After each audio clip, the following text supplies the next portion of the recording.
আসরের নামাজের সালাম ফেরানোর পর সাহাবায়ে কেরামের দিকে তাকাইয়া নবীজি ওয়াজিফা পড়তেছেন, দেখলেন দুজন সাহাবী কানে মুখে কি যেন বলে। হুজুর বললেন, বুঝতে পারি না সাহাবীরা, আস্তে আস্তে কি বলো তোমরা আমাকে না শুনিয়ে। সাহাবী বললেন, ইয়া রাসূলুল্লাহ, আপনাকে শোনাবো না বলেই তো আস্তে আস্তে বলি। হুজুর বললেন, আমি তোমাদের উত্তম বন্ধু, যদি বন্ধু হয়ে থাকি তাহলে তোমাদের মনের কথা আমি শুনতে পারি। দেখছেন টেকনিক কারে কয়? মা বাবা, বড় ভাই, আত্মীয় স্বজন কারো কাছে নিজের দুর্বলতার কথা বলে না, কিন্তু বন্ধুর কাছে ঠিকই বলে। ঠিক না বলেন? সাহাবী বললেন, ইয়া রাসূলুল্লাহ, গভীর উদ্বেগের সাথে লক্ষ্য করতেছি আজ বেশ কিছুদিন আপনার একজন সাহাবী মসজিদে নববীর মধ্যে প্রবেশ করে, সবার শেষে সালাম ফিরানোর পর সবার আগে বেরিয়ে যায়। তো সাহাবীরা বললেন, ইয়া রাসূলুল্লাহ, মনে হয় লোকটা মুনাফিক হয়ে গেছে। হুজুর বললেন, তার ব্যাপারে কোনো মন্তব্য করো না, আমি নিজে তার অবস্থা দেখতে চাই। নবীজি হাঁটতে হাঁটতে চলে যাচ্ছেন আসরের নামাজের পরে সূর্য ডোবার আগে। এই সাহাবীর বাড়ি, সাহাবীর নাম আব্দুল্লাহ আনসারী রাদিয়াল্লাহু তাআলা আনহু। আস্তে আস্তে হাঁটতে হাঁটতে নবীজি সাহাবীর বাড়ির কাছে গিয়েছেন। সাহাবীর নাম আব্দুল্লাহ আনসারী। জীর্ণ শীর্ণ ঘর, খড় কুটো দিয়ে বানানো ঘর, ঘরের অর্ধেকটা বেড়া লাগানো, অর্ধেকটা ফাঁকা। গরিব মানুষের যা হয়, মরুভূমির জায়গা, চতুর্দিকে বালু রাশি। নবীজি ঘরের দরজায় দাঁড়িয়ে সালাম দিলেন একবার, সালাম দিলেন দুইবার, সালাম দিলেন তিনবার, কোনো জবাব নাই। হুজুর ফিরে চলে আসতেছে। নবীজি যখন মদিনা মসজিদের দিকে ফেরত আসতেছেন, হঠাৎ নবীজি শুনতে পাচ্ছেন কে যেন পিছনে দৌড়ায় আর বলে, ওয়ালাইকুম আসসালাম ইয়া রাসূলুল্লাহ। নবীজি পিছনে তাকায় দেখলেন যেই সাহাবীর খোঁজে তিনি এসেছিলেন সেই আব্দুল্লাহ আনসারী দৌড়ায়। হুজুর দাঁড়িয়ে গেছেন। আব্দুল্লাহ আনসারী হুজুরের কাছে আসলো। আসার পর তিনি কাঁদতেছেন। হুজুর বললেন, তুমি কি বাড়ি ছিলে না? হ্যাঁ ছিলাম। আমি তো তিনবার সালাম দিলাম, সশব্দে, জোরে জোরে জবাব দাওনি কেন? আব্দুল্লাহ আনসারী বললেন, ইয়া রাসূলুল্লাহ, আকাশ এবং জমিনের মধ্যে আপনি শ্রেষ্ঠ নবী, নবীদের সর্দার আপনি। হুজুর আপনার সালামের জবাব আমি কেমন করে দেব? আমি তো তখন উলাঙ্গ ছিলাম। কি ছিলাম? উলাঙ্গ। কি বলো, উলাঙ্গ ছিলে তুমি? ইয়া রাসূলুল্লাহ, হ্যাঁ। তো কেন উলঙ্গ ছিলে? ও বলল, সব প্রশ্নের জবাব আমি দেব, আমার বাড়ির কাছে আপনাকে আরেকবার একটু যেতে হবে। আব্দুল্লাহ আনসারীর সামনে, হুজুর পিছন।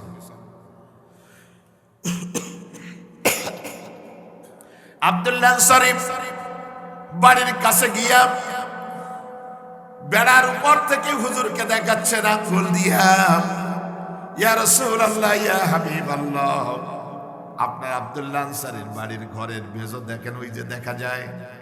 হুজুর বললেন, হ্যাঁ তা তো দেখতে পাচ্ছি। আব্দুল্লাহ আনসারী বললেন, ইয়া রাসূলুল্লাহ, ওই যে মেঝোর মধ্যে একটা গর্তের মুখকে দেখা যায়। হুজুর বললেন, তা তো দেখা যাচ্ছে। হুজুরের মুখটা ছোট থাকলেও ভিতরটা অনেকখানি প্রসারিত। একটা মানুষ অনায়াসে বসতে পারে, দাঁড়াতে পারে, চলাফেরা করতে পারে। হুজুর বিশ্বাস করেন, আজ বেশ কিছুদিন হয়ে গেল আপনার আব্দুল্লাহ আনসারীর বাড়ির মধ্যে স্বামী স্ত্রী নামাজ পড়ার জন্য দুইখানা কাপড় নেই, কাপড় আছে একখানা। কয়খান কাপড়? একখান কাপড়। হুজুর অদল বদল করে নামাজ পড়ি। আমি যখন নামাজ পড়ি আমার গায়ের মধ্যে তখন কাপড়টা জড়ায় নেই।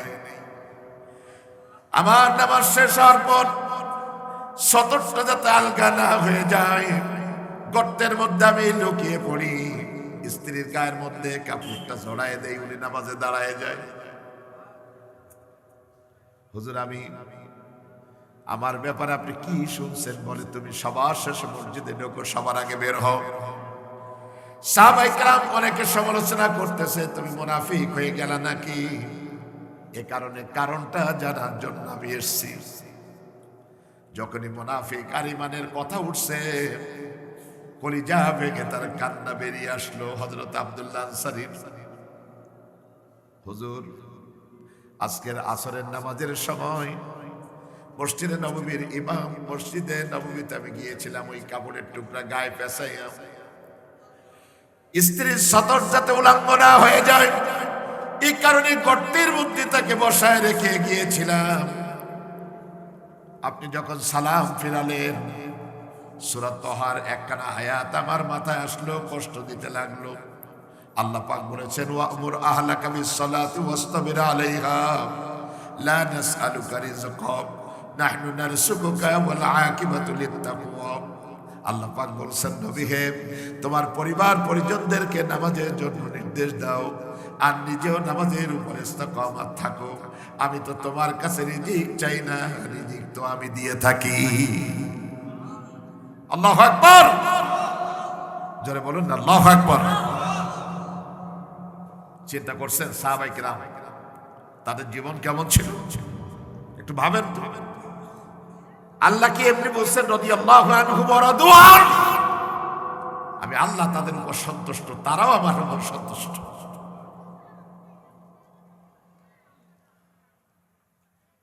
হুজুর কাঁদতেছেন, আব্দুল্লাহ আনসারীও কাঁদতেছেন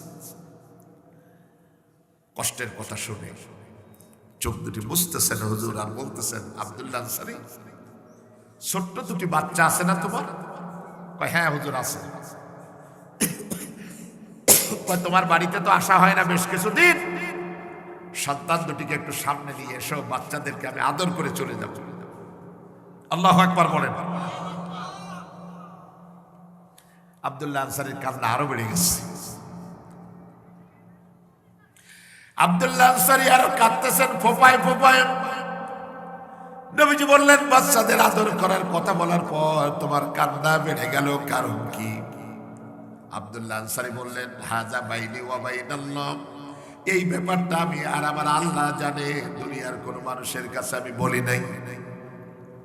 কিন্তু নবীজি, আপনি যখন জানতে যাচ্ছেন, শুনুন, আপনার আব্দুল্লাহ আনসারীর বাড়ির মধ্যে পরার মতন কাপড় যেমন দুটি নেই, আর বেশ কিছুদিন হয়ে গেল আপনার আব্দুল্লাহ আনসারীর বাড়ির মধ্যে চুলা জ্বলে না, খাবার রান্না হয় না।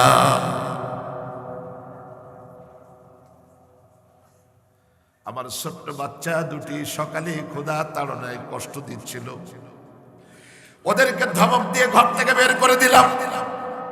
ইয়া রাসূলুল্লাহ, এই যে আমি আব্দুল্লাহ আনসারীর বাড়ির সীমানা, এর পাশে যে বাড়িটা দেখতে পাচ্ছেন, আল্লাহ এবং রাসূলের দুশমন একজন ইহুদির বাড়ি। হুজুর, ওই ফলন্ত খেজুর গাছ তার বাড়ির মধ্যে। সকাল বেলাতে কয়েকটা খেজুর গাছের তলায় পড়া ছিল, আমার ক্ষুধার্ত বাচ্চা দুটি না বুঝে তা খেয়ে ফেলেছে। সেই অপরাধে শক্ত দড়ি দিয়া আমার বাচ্চা দুটিকে সারাদিন গাছের সাথে বেঁধে রেখেছে। নবীজি, এখনো পর্যন্ত তাদেরকে আমি ছাড়াতে পারি নাই।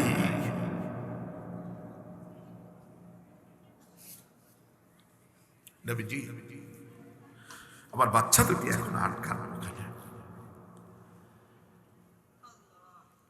নবীজি কাঁদতে লাগলেন, গলগণ্ড বেয়ে বেয়ে পানি পড়ে দাড়ি মুবারক ভিজে, হুজুরের মুখ মুবারক ভিজে গেল। মসজিদে নববী ক্রস করে যখন তিনি ঘরের মধ্যে ঢুকতেছেন, কয়েকজন জলিলুল কদর সাহাবীর চোখ এড়ালো না, তারা চলে গেল হুজুরের সাথে। ইয়া রাসূলুল্লাহ, এমন কি হলো? চোখের মধ্যে পানি, দাড়ি ভেজা, বুকটা ভিজে গেছে আপনার। হুজুর বলেন, দেখি এমন কোন কাজটি হয়েছে আপনার সাথে?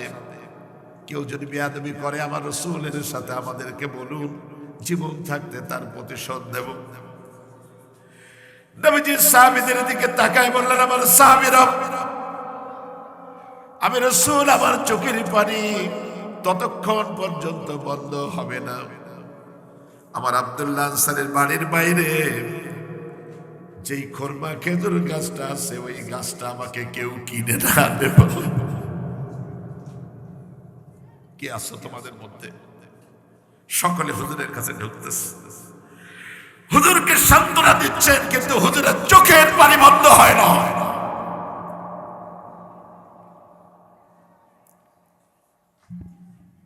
হুজুরের জামাই হযরত ওসমান ইবনে আফফান রাদিয়াল্লাহু তাআলা আনহু সবথেকে ধনী মানুষ মদিনার, হুজুরের কাছে এসে বলতেছেন, ইয়া রাসূলুল্লাহ, চোখের পানি মুছে ফেলুন, আমি আপনার ওসমান এসে গেছি। আল্লাহু আকবার। জীবন দিয়ে চেষ্টা করব গাছ আপনাকে আমি কিনে দিতে। হুজুর বলেছিলেন যে আমাকে ওই গাছটা কিনে দেবে। আমি রাসূল কথা দিচ্ছি, আল্লাহ তাকে জান্নাত দিবেন, আর সেই জান্নাতের মধ্যে একটা খেজুর গাছ দিবেন, যেই খেজুর গাছের খেজুর পড়বে আর আবার সেই উম্মত খেতে পারবে। ওসমান ইবনে আফফান চলে গিয়েছেন ইহুদির বাড়িতে। বাড়ি আসো নাকি? আমি ওসমান বলতেছি, এলাকার শ্রেষ্ঠ ধনী আপনি, ভ্যানওয়ালা মানুষ, আপনার বাড়ি যদি যায় অবস্থাটা কি হয় বলেন? হাজী সাহেব, আপনার কষ্ট করে আসার দরকারটা কি ছিল? আমারে খবর দিলেই তো চলে যেতাম, বলে না? আপনারা কোথায় বসতে দেবো আমি? আমার বাড়িতে কিচ্ছু নাই। ইহুদিকে লক্ষ্য করে হযরত ওসমান বলতেছেন, ভাই তোমার কাছে ছোট্ট একটা দাবি নিয়ে এসেছিলেন। আমার মতন মানুষের কাছে কি দাবি তোমার? তুমি তো মক্কা মদিনার শ্রেষ্ঠ ধনী, ইচ্ছা করলে তুমি সব করতে পারো। সে বলল, তোমার ওই ফলন্ত খেজুর গাছটা আমার কাছে বিক্রি করো, যা দাম আছে 3 গুণ দাম দেব। কয় গুণ? কও কি তুমি জানো না? এটা মদিনাবাসীদের ঐতিহ্য, ফলন্ত গাছ বেচতে নাই। না, 3 গুণ দেব, যে দাম আছে দেও আমাকে। উনি মনে করছে ওসমান মনে হয় পিছায় যাবে একটু, আজকে মৌকা যখন পাইছি দাম আরো বাড়াইছে। ওসমান দিতে পারি 7 গুণ দাম দিতে হবে। কয় গুণ? ওসমান হাসতেছে, চোখের কোনা বেয়ে বেয়ে টপ টপ করে পানি পড়তেছে। টাকাগুলি গুনে দিয়ে হাতে দিয়ে বলতেছেন, রে ইহুদি বুঝতে পারলি না?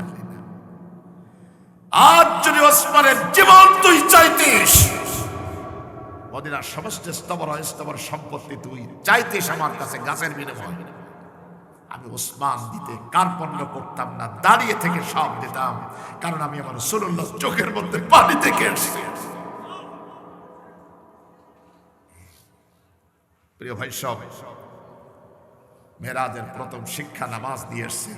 সেই নামাজ আজ মুসলমানেরা পড়ে না, ফজরের জামাতে যায় না। ঘর ভর্তি কাপড়, আলনা ভর্তি কাপড়, ওয়ার্ড্রপ ভর্তি কাপড়, আলমিরা ভর্তি কাপড়, কিন্তু মুসলমানেরা এখন আর সেই কাপড় পরে আল্লাহর ঘরে যায় না। ঠিক বলছি না ভুল বলছি? মুসলমানদের খাবার অভাব নেই, ফ্রিজ ভরা খাবার, মেসে ভরা খাবার, ব্যাগ ভর্তি টাকা, গাড়ি বাড়ি প্রভাব প্রতিপত্তি, মুসলমানদের সব আছে, কিন্তু মুসলমানরা এখন আর নামাজের জন্য কষ্ট করে না। ঠিক বলছি না ভুল বলছি? গোটা দুনিয়ার মানুষের লাথিগুতে এখন আমরা খাচ্ছি। নম্বর 2, হুজুর নিয়ে এসেছেন বাকারার সর্বশেষ 3 আয়াত। যারা কোরআন বোঝেন, আজকের উপস্থিত জনতার সামনে আমি বলতেছি, আপনারা রাজনীতি করতে পারেন, আওয়ামী লীগ করতে পারেন, বিএনপি করতে পারেন, জামাত করতে পারেন, ইসলামী আন্দোলন করতে পারেন, দ্যাটস অ্যানাদার ম্যাটার। আমি এটা বলতে চাই না, চাই একটা জিনিস, আপনারা আপনাদের রাজনৈতিক ব্যানারের উপরে, পোস্টারের উপরে লেখেন সার্বভৌম ক্ষমতার অধিকারী মানুষ। এইটার সাথে আমি দ্বিমত পোষণ করি। সার্বভৌমত্বের মালিককে এত আসতে জোরে বলুন না, কে? কেন আপনি করতেছেন এটা বলেন? আপনি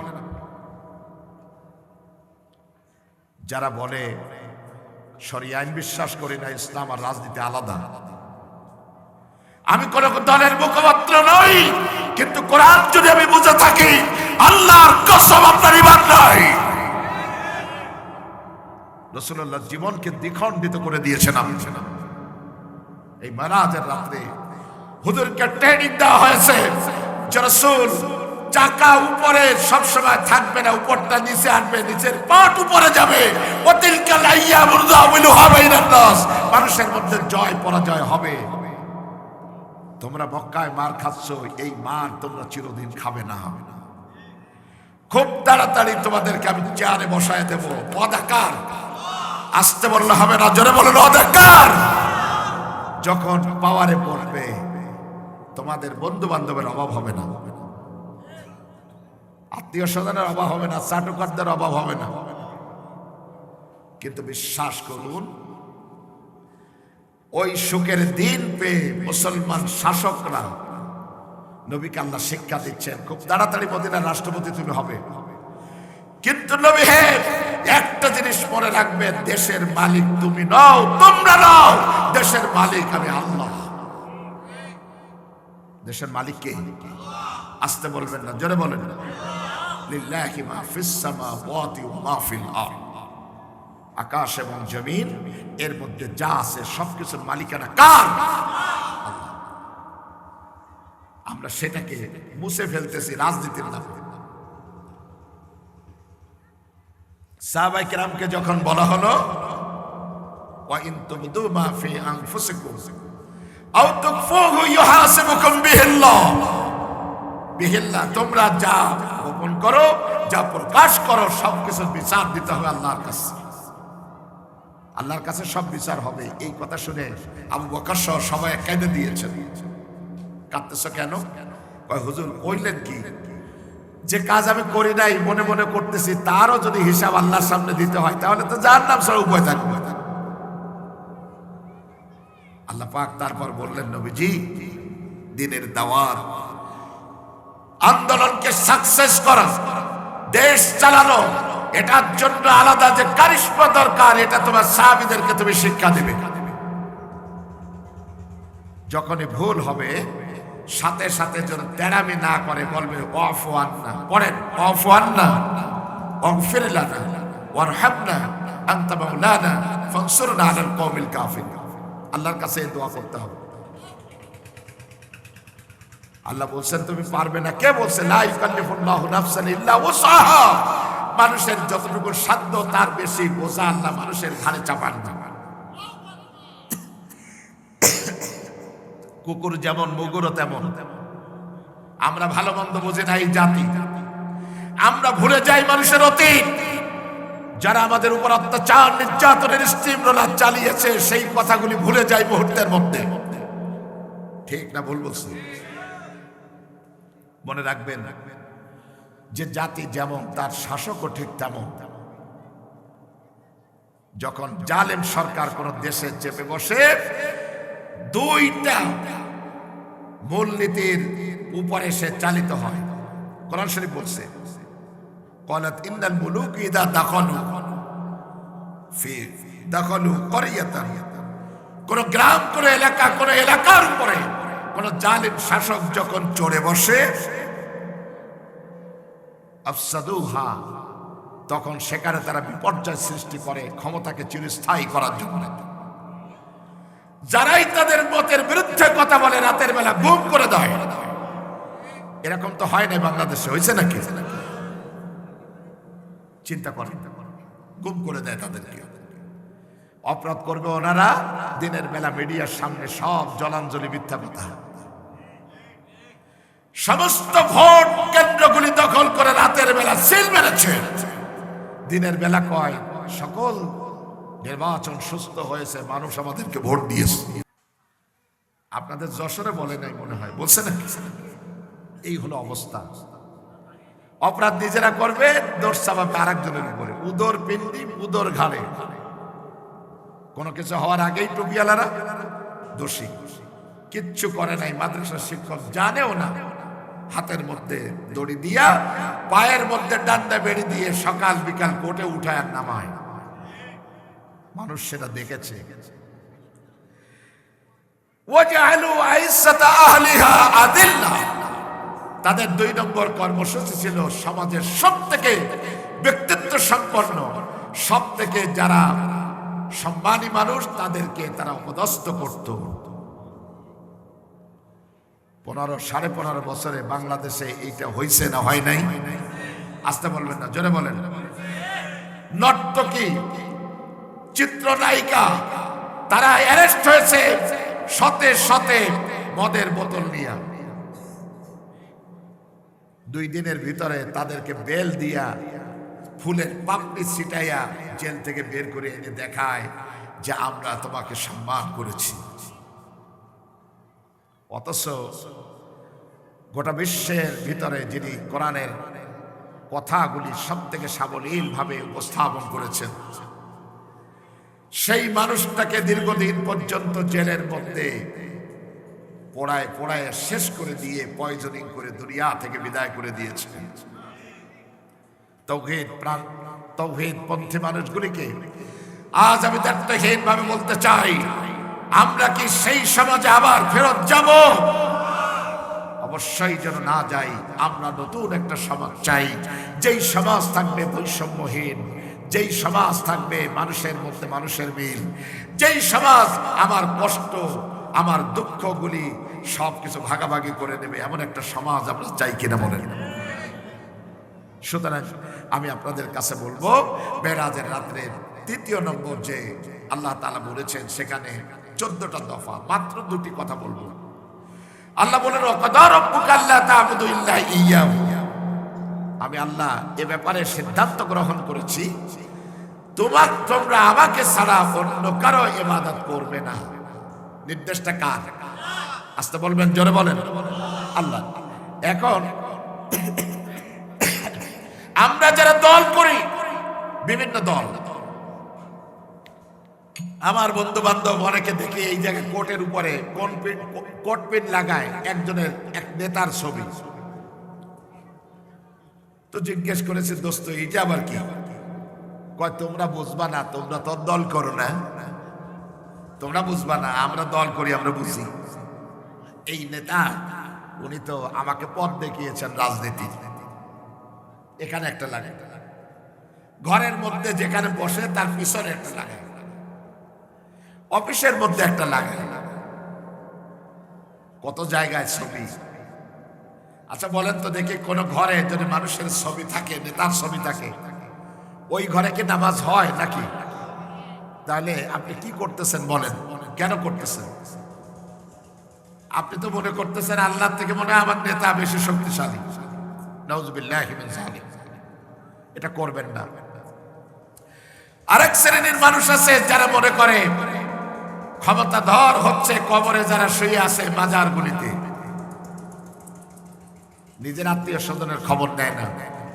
ওই পথ দিয়ে গাড়ি যখন চলে যায়, গাড়িতে থামায়, 1000 টাকার নোট বের করে, কসকসা নোট মাজারের উপরে ফেলায়। সুযোগ পাইলে দোয়া করে, খাজা তুমি আমাকে ছেলে দাও, আমাকে মেয়ে দাও, আমাকে সম্পদ দাও, আর বেশি বেশি তোমার এখানে দিয়ে যাব। 2 নম্বরে আল্লাহ পাক বলেছেন, যদি ইসলাম রাষ্ট্রীয় পাওয়ারে আসে তাহলে রাষ্ট্রীয় টাকা খরচ করে কোন ব্যক্তির পূজা চলবে না, ইবাদত হবে কার নামে? আল্লাহর নামে। নম্বর 2 আল্লাহ বললেন ওয়াবিল ওয়ালিদাইনি ইহসানা, তোমার সবথেকে ভালো ব্যবহার পাবে, উত্তম আচরণ পাবে তোমার আব্বা আম্মা। সেদিন আমার মনে আসছে, উত্তরবঙ্গে আমি সফরে গিয়েছিলাম। একজন ডিস্ট্রিক্ট জজ, তিনি ছিলেন মাহফিলের সভাপতি। আমাকে বললেন, হুজুর আপনার কালকের প্রোগ্রাম কোথায়? আমি বললাম রাজশাহী। উনি বললেন, হুজুর আমি তো ডিস্ট্রিক্ট জজ, জানেন কালকের আমার বাড়িটা উদ্বোধন করবেন দুপুরে, বিকালবেলা আপনি মাহফিলে যাবেন, আমার এখানে মেহমান হন। পরের দিন যাওয়ার পর ডিস্ট্রিক্ট জজ আমাকে দেখাচ্ছেন, হুজুর এটা আমার 6 তলা ফাউন্ডেশন, নিচতলাটা ক্লিয়ার করছি, 2 তলার ছাদ হয়ে গেছে, 3 তলারও ছাদ হয়ে গেছে, পর্যায়ক্রমে করব। শহরের মধ্যেই প্রথম বাড়ি আমার, এটা হচ্ছে আমাদের মাস্টার বেড, আপনার ভাবি আর আমি এটা থাকবো। এটা হচ্ছে আমার মেয়ের রুম, এটা আমার ছেলের রুম। এরপর আর একটা রুম দেখায় দিয়ে বলতেছে এটা গেস্ট রুম, আত্মীয় স্বজন আসলে এখানে থাকবে। আমি জজ সাহেবের মুখের দিকে তাকায় বললাম, স্যার একটা কথা বলি। কয় হ্যাঁ। আপনি তো গতদিন বলছিলেন আপনার বাবা নাই, 3 ভাই আপনারা, আপনার মা জীবিত আছে শুনেছি। আপনার মায়ের রুমটা কোন জায়গায় যদি একটু দেখাতেন, দেখে যেতাম। চেহারাটা মলিন হয়ে গেছে। আমাকে তিনি বললেন, মা তো গ্রামে থাকে, ছোট ভাইয়ের সাথে থাকে, শহরে এসে থাকতে চায় না, এই কারণে রুম বানাই নেই।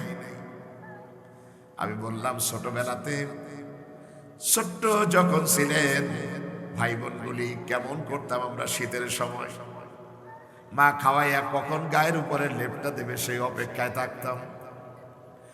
একই লেপের মধ্যে গলাগলি করে মায়ের সাথে ঘুমিয়ে থাকতাম আমরা। একটা ঘরের মধ্যে এতগুলি ভাই বোন থেকেছি, কোনোদিন গ্যাঞ্জাম হয় নাই, লাফালাফি হয় নাই, মারামারি হয় নাই। আর আপনি লেখাপড়া শিখেছেন, আব্বাজানের গায়ের সমস্ত রক্তগুলি পানি করে আপনাকে লেখাপড়া শিখিয়ে আজকের বিসিএস ক্যাডার করেছে। আপনার মা কত কষ্ট করেছে, কত কষ্ট দিয়েছি তার কোনো ঠিক নাই। কথা ঠিক কিনা বলেন? আমার ইউনিভার্সিটির মাইক্রোবায়োলজি ল্যাবের ছাত্ররা আমাকে নিয়ে গেল তাদের ল্যাব দেখানোর জন্য। একটা ছেলে ল্যাবের মধ্যে ঢুকবে না, আমাকে বলে, স্যার এই গবেষণাগারের ল্যাবের মধ্যে আমি ঢুকবো না, আমার খারাপ লাগে। তো আমি ওর হাত ধরলাম, ধরে বললাম, তোমরা ক্লাসে যাও, ওকে নিয়ে আমি যাব। ছেলেটাকে নিয়ে যখন আমি ঢুকেছি, ওই ছেলেটা ভিতরে ঢুকে বলতেছেন, স্যার কেন আমি ঢুকতে চাই না এই ল্যাবের মধ্যে, আপনি জানেন না কি? আমি বললাম না। কয়, স্যারের মধ্যে আসলে আমার মায়ের কথা মনে পড়ে, কারণ আজ থেকে 4.5-5 বছর আগে আমার মা যখন জীবিত ছিলেন আর আমি এই ইউনিভার্সিটিতে যখন চান্স পেয়েছি, আমার মা এত খুশি হয়েছিলেন। বাড়ির কাজের মানুষ, পানিওয়ালা, রিক্সাওয়ালা, ঠেলাওয়ালা সবাইকে ডেকে ডেকে মিষ্টি খাওয়ায়। স্যার বলছে আমার ছেলে ইউনিভার্সিটিতে চান্স পেয়েছে। কিন্তু স্যার আমার আব্বা সরকারি অফিসার, সকালবেলাতে সরকারি গাড়িতে নিয়ে যায়, সন্ধ্যার পরে তারা রেখে যায়। আব্বা আমার খবর নিতে পারেন না। কিন্তু আমার মার স্বভাব, আমাকে গোসল করানো থেকে শুরু করে কাপড় চোপড় পরায় দেয়। একটা দিন এমন যায় নাই যে আমি ইউনিভার্সিটি থেকে এসেছি আমার নিজের জুতো আমি নিজে খুলেছি, মা আমার জুতো খুলে দেন। কিন্তু মার একটা স্বভাব ছিল, ইউনিভার্সিটিতে যাওয়ার সময় 20 টাকার বেশি কোনোদিন আমার হাতে দিতেন না। মাকে অনেক বকেছি, মা কাঁদতে কাঁদতে তার আসল ভিজিয়ে ফেলেছেন। স্যার বলেন, দেখে এই জারের মধ্যে কি? কাজপত্র দেখায় বলতেছে। আমি বললাম এটা দুধ। ছেলেটা বলল, স্যার এটা দুধ নয়, মায়ের স্তনের শাল দুধ, যেই দুধ পান করে একটা সন্তান বেঁচে থাকে। হাওলাইনে কাবিলাইন সালাসুন শাহরম, এই দুধ একদিন দুধের নাম, কমপক্ষে 2 বছর থেকে 2.5 বছর আমরা পান করেছি। আমার ভাইয়েরা, আমার বন্ধুগণ, আমার মায়েরা, যে যেখানে বসে আমার আলোচনা শুনতেছেন, খেয়াল করুন, আপনার আমার মায়ের স্তনের পাটের উপরে আল্লাহ বড় একটা ছিদ্র করে দিতে পারতেন, তা দেন নাই। উনি এমন রব, মেহেরবানি করে ছোট্ট ছোট্ট ছোট্ট ছোট্ট ছিদ্র দিয়া 36 থেকে 72টা ছিদ্র দিয়েছেন এক একটা পাটের মধ্যে। তার মানে হলো সন্তান কখনো ছোট থাকে, কখনো বড় হয়। এই ছোট্ট কণ্ঠনালীতে অনেক ক্ষুধা যখন লাগানো থাকে, মায়ের স্তনের উপরে, পাটের উপরে মুখ দিয়া দ্রুত দুধ পান করতে গিয়া অনেক সময় কণ্ঠনালী বন্ধ হয়ে যেতে পারে। এ কারণে আপনার আমার রব এত মেহেরবান, তিনি কি সুন্দর করে এটাকে তৈরি করেছেন। পৃথিবীতে ভূমিষ্ঠ হওয়ার আগে একটু আয়রন দিয়া, একটু আমিষ দিয়া, একটু সুগার দিয়া একটু লবণ দিয়া কি সুন্দর করে দুধ বানিয়ে রাখলেন মায়ের স্তনের মধ্যে। 1-2 বছর না, 2.5 বছর পর্যন্ত দুধ পান করলাম। মেডিকেল সায়েন্স বলেছে একটা বাচ্চা তার মায়ের স্তন থেকে কম পক্ষে 7 থেকে 7.5 মণ দুধ পান করে। কয় মণ? 7 থেকে 7.5 মণ। যেই মা এই দুধগুলি সন্তানকে পান করায়, তার আগে মায়ের গর্ভের মধ্যে যখন ছিলাম, যেই টেস্ট টিউবটার মধ্যে আপনার আমার জন্ম, মায়েরা আমার 7 থেকে 7.5 ইঞ্চি লম্বা বাচ্চা যখন বড় হয়, এই টিউবটা আরো বড় হয়ে যায়। পানির মধ্যে ভাসমান অবস্থা আল্লাহ রেখেছিলেন। মায়ের মাসিকের রক্তকে বন্ধ করে দিয়া মায়ের খাদ্যনালীটা আপনার আমার শরীরের নাভির সাথে আল্লাহ লাগায় দিয়েছিলেন। মা খাচ্ছে, হাঙনের মতো ভিতরে বসে আমরা খেয়ে ফেলতাম। মায়ের কমলা লেবুর মতো ঝাড়া, মুহূর্তের মধ্যে মায়ের চোয়াল দুটি বসে গিয়েছিল, চোখ দুটি নেমে গিয়েছিল। কারণ আপনাকে আমাকে বাঁচানোর জন্য যা দরকার মায়ের পেট থেকে আমরা সব গ্রহণ করে নিয়েছি, মাকে আর কিচ্ছু দেই নাই। মায়েরা আমার, নবীজি বিদায় হজ করতেছেন, ফরজ তওয়াফ। আল্লাহ নবী দেখলেন তার পাশে এক যুবক, 2 পাশে 2 পা ঝোলানো বৃদ্ধ এক রমণীকে নিয়ে সুন্দর করে তিনি ঘুরে বেড়াচ্ছেন। হুজুরের ফরজ তওয়াফ হয়ে গেল। যুবক বলল, ইয়া রাসূলুল্লাহ, আমি আপনাকে চিনি, আপনি হচ্ছেন এই যুগের নবী। সুবহানাল্লাহ বলেন। আমার বাড়ি মক্কায় নয়, মদিনায় নয়, আমি এসেছি ইয়েমেন থেকে। আমার কাঁধে যাকে দেখতে পাচ্ছেন তিনি আমার মা। হুজুর, আমার মা হাঁটতে পারে না, যানবাহনে চলতে পারে না, এ কারণে মাকে এভাবে ঘাড়ের উপরে করে নিয়ে ইয়েমেন থেকে মক্কা এসেছি। মিনা মুজদালিফা আরাফা করে এই ফরজ তওয়াফ করতেছি। হুজুর বলেন তো কি আমার মায়ের প্রতি আমার খেদমতটা শেষ হলো কি? নবীজি বিস্ময়ের দৃষ্টিতে তার দিকে তাকায় বললেন, তুমি তো এটা সম্ভব করেছো।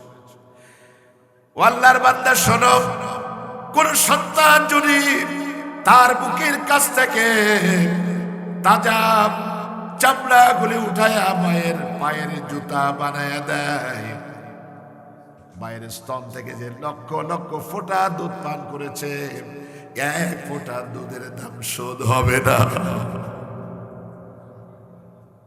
1 ফোঁটা দুধের দাম শেষ করে শোধ হবে না।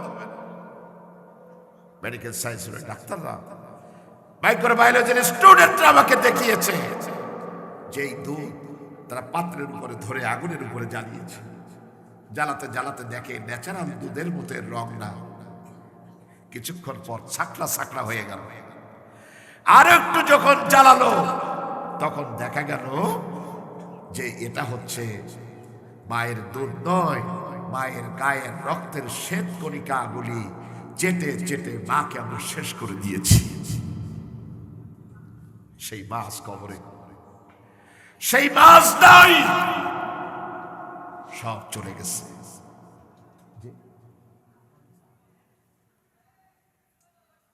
শেষ করে দিল পরিবার।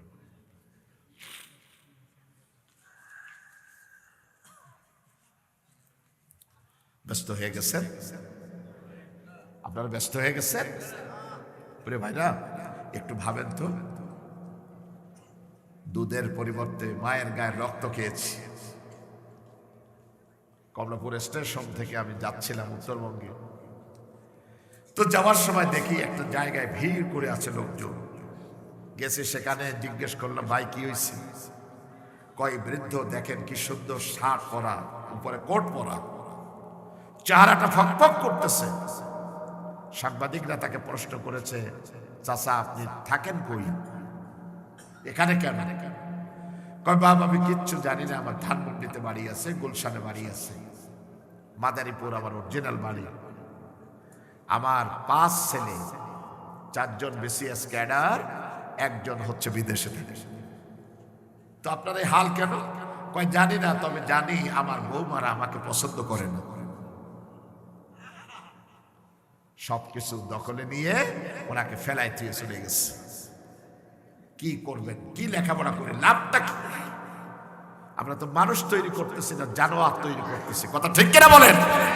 খুব তাড়াতাড়ি বাংলাদেশে যা শুরু হয়েছে এই অবস্থা যদি চলতে থাকে, 60 বছরের পরে বার্ধক্যে পৌঁছালে আমাদেরকে আর ঘরে রাখবে না আমাদের ছেলেরা, আমাদের মেয়েরা আমাদেরকে ওল্ড হোমে, গভর্নমেন্টের নির্দিষ্ট জায়গাতে আমাদেরকে বন্দি করে রেখে আনবে। সেই প্রস্তুতি চলতেছে। রাগ করবেন না। আমার সাথে ইউনিভার্সিটির অফিসে আন্তঃধর্মীয় সংলাপ ঢাকাতে আমি চীনমন্ত্রী সম্মেলনে আলোচনা করেছি। সেখান থেকে নাকি ওনাদের খুব ভালো লেগেছে। ওনারা আমার অফিসে দেখা করছে, স্যার আপনি যদি একটা সুন্দর বাণী দেন, এটা আমরা নেটের মধ্যে ছড়াই দেব, সারা পৃথিবীর মানুষ আমাদেরকে ডোনেট করবে, আমরা এরকম ওল্ড হোম করব বাংলাদেশের সকল ডিস্ট্রিক্টে। আমি বলছি, বিশ্বাস করেন, নট অ্যাকসেপ্টেড ইন ইসলাম, ইসলাম এটা জায়েজ নাই। আমরা তো ওল্ড হোম চাই না, আমরা চাই আমাদের মা, আমাদের বাবা, আমাদের পরিবার মধ্যে থাকবে। কথা ঠিক কিনা বলেন? ইসলামী রাষ্ট্র, ইসলামী দেশ, ইসলামী সমাজ, কোরআনের সমাজ যদি হয়, কোন ঘরে মা বাবা কষ্ট পাবে না। ছেলে মেয়ের টাকা হয়ে গেছে, দেখবেন বাড়ির মধ্যে আলাদা ঘর করে, কি সুন্দর করে, সবার জন্য ঘর আছে।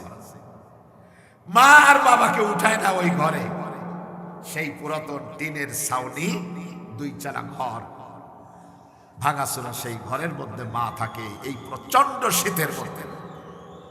ঠিক বলছি না ভুল বলছি? আল্লাহ আমাদেরকে হেদায়েত দান করুন, বলেন আমিন। আমি আপনাদের কাছে বিনয়ের সাথে বলতে চাই, বিনয়ের সাথে, দেন না প্রত্যেক দিন মনোনয়ন নিয়ে মারামারি শুরু হয়েছে। বিদ্রোহী প্রার্থী আর অরিজিনাল প্রার্থী, 2 জনের মধ্যে। হযরত জাবির বিন সামুরা দাঁড়ানো, যুবক মানুষ, মুসলমানের আপনি কোন পথ বেছে নেবেন এটা বোঝার জন্য বলছি। মদিনা মসজিদের ওয়ালের সাথে পিঠ লাগাইয়া দাঁড়ানো আছে জাবির বিন সামুরা, যুবক। তিনি দেখতেছেন হুজুর এক একজনকে বলতেছেন, তুমি অমুক জায়গায় বিচার করবে, তুমি এই দায়িত্ব পালন করবে, তুমি এই পদে যাবে, এক একজনকে দায়িত্ব দিচ্ছেন। জাবির বিন সামুরা হুজুরের দিকে তাকায় বলতেছেন, ইয়া রাসূলুল্লাহ, আতিনি, আমাকে একটা দায়িত্ব দেন, আমি পালন করতে চাই। নবীজির মেজাজ খারাপ হয়ে গেছে। আল্লাহু আকবার বলেন। হুজুর জাবির বিন সামুরার দিকে তাকায় বললেন, লা তাসআলিল ইমারা, সরকারি কোন পদ পদবি চেয়ে নিও না। ফাইন উতিতাহা আন মাসআলাতিন উকিলতা ইলাইহা, যদি তুমি চেয়ে সরকারি কোনো দায়িত্ব নাও, তোমার মাথার উপর থেকে আল্লাহর সাহায্যের হাত আল্লাহ সরায় নেন। ওয়াইন উতিতাহা আন গায়রি মাসআলাতিন, চাওয়া ছাড়া যদি তোমাকে দেওয়া হয়, ওয়াইতা আলাইহা, যতক্ষণ এই পদে থাকবে তোমার প্রত্যেকটা পদক্ষেপে আল্লাহ তোমাকে সাহায্য করবে।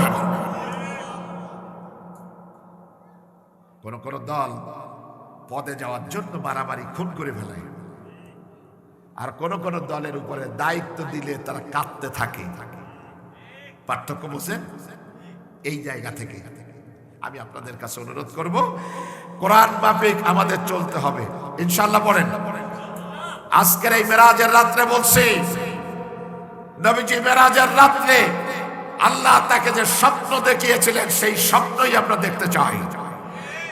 আল্লাহ যেন বাংলাদেশকে কবুল করেন, বলেন আমিন। আলেম ওলামার বিভেদকে আল্লাহ মিটায় দেন। পীর মাশায়েখ যে যেখানে আছে সবাইকে যেন কোরআনের উপর আল্লাহ ঐক্যবদ্ধ করে দেন।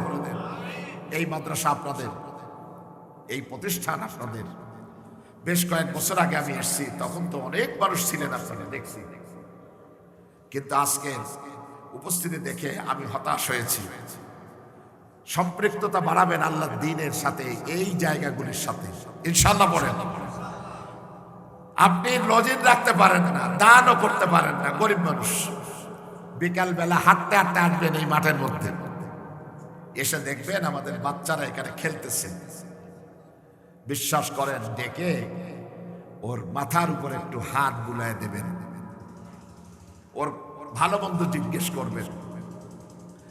নবীজি বলেছেন, এই কাজটা যে করবে যতগুলি লোম ওই হাতের নিচে পড়বে ততগুলি গুনাহ তার জীবন থেকে মাফ হয়ে যাবে। যতগুলি লোম ওর নিচে পড়বে ততগুলি সব আপনার আমলনামায় লেখা হবে। আপনি জানেন না এই বাচ্চাদের পায়ের কত মূল্য।